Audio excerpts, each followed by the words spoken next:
गिबि गिबियावनो निउस चेनेलसिम बरायग्रोनाय थाबाय। दिनै जोङो सीमान्त आन्चलिक UBPF आफादखौ जोङो गोसो गोथारै दाफुंनानै लाबाय आरो बे सीमान्त आन्चलिक UBPF आफादाव बिबानगिरि हिसाबै जोङो आफादगिरि हिसाबै कर्ण बर', लोगो आफादगिरि हिसाबै बंसि दैमारि, आरोबाव जोंहा तानुराम बर',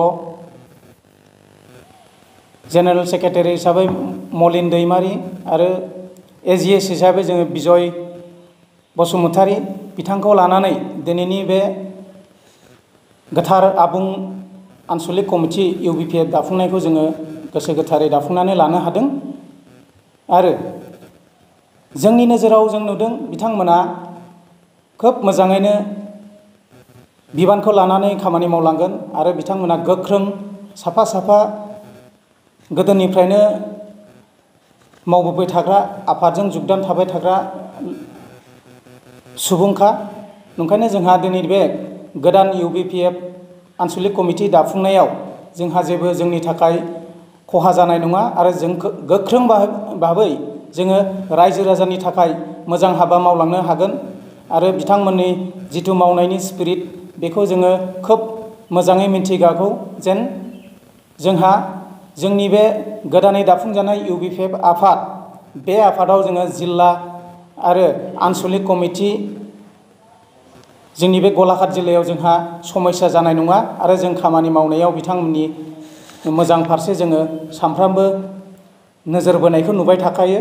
ओंखायनो जोंहा जोंनि बे दिनै बे गोदान सीमान्त आन्चलिक कमिटि UBPF दानायाव जोङो बिथांमोनखौ गोसो गोथारै बरायदों आरो बिथांमोना बिबानखौ गाव गावनो गोसो गोथारै होनायजों लोगोसे गाव गावनि गोसोखौ सन्थुष्ट जानानै हाबा मावलांनो आरो इयुन फारसे बर' हारिनि थाखाय मोजां हाबा मावफुंलाङो आरो काउन्सिलनि बेलायाव बिथांमोना मोजां नोजोर होलांनानै हारिनि थाखाय जौगासारनाय हाबा मावनो होननानै जोंनि सायाव मोजाङै थांखि लादों।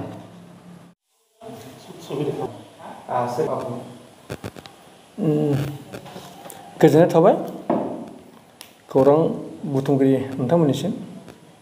दिनै जोङो सीमान्त आन्चलिक कमिटि जों दिनै दानाय जादों आरो जोङो UBPFनि जोङो दिनै सेन्ट्रेल लेभेलनिफ्राय जोङो बाव थादों भाइस प्रेसिडेन्ट हिसाबै आं थाबाय आरो जोंनि डिप्युटि स्पिकार, अर्गेनाइजिं सेक्रेटारि आरो जोंनि AGS जों गासै सेन्ट्रेलनिफ्राय 7 सुबुं दङ। दिनै जाहैबाय जों आन्चलिक सीमान्त आन्चलिक बिबान होनाया जाहैबाय जोङो प्रेसिडेन्ट हिसाबै कर्ण बर', भाइस प्रेसिडेन्ट बंसि दैमारि, तानुराम बर', बिरेन बर' बिथांमोना भाइस प्रेसिडेन्ट आरो जेनेरेल सेक्रेटारि हिसाबै जोङो मलिन दैमारि बिथांखौ दिनै सेक्रेटारि हिसाबै होबाय आरो गुबुन गुबुन बिबानाव दङ गासैबो। ओरैनोथ' जोङो दिनै आन्चलिक कमिटि दानाय हिसाबै एसेबांसिम रायजो राजाखौ जों लिङाखै। जाय बिबानगिरि बिथांमोनखौ होगोन बादि बिथांमोनखौल' जों लिंनाय जादों। ओरैनो 50सो मानसि जादों आरो दिनै। जोङो दिनैसिम मोनब्रै दख'राखौ दानाय जाबाय आरो मोननै दख'रा दानो दंबावो गलाघाटआव। गासै जोंनि गलाघाट डिस्ट्रिक्टआव 7 दख'रा जागोन।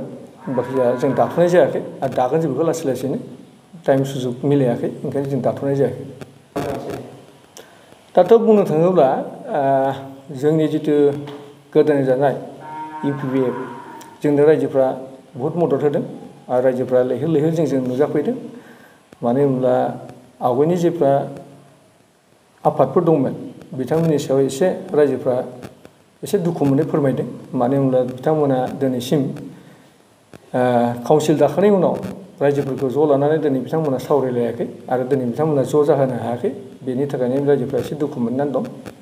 बेनिखायनो जोंसो दा गोदान हिसाबै UBPFजों बिथांमोना लैहोर लैहोर फैनानै जोंखौ सहजुगिता होदों आरो जोंजों थाबाय थागोन। बिथांमोना जोंहा मोनसे आसा दं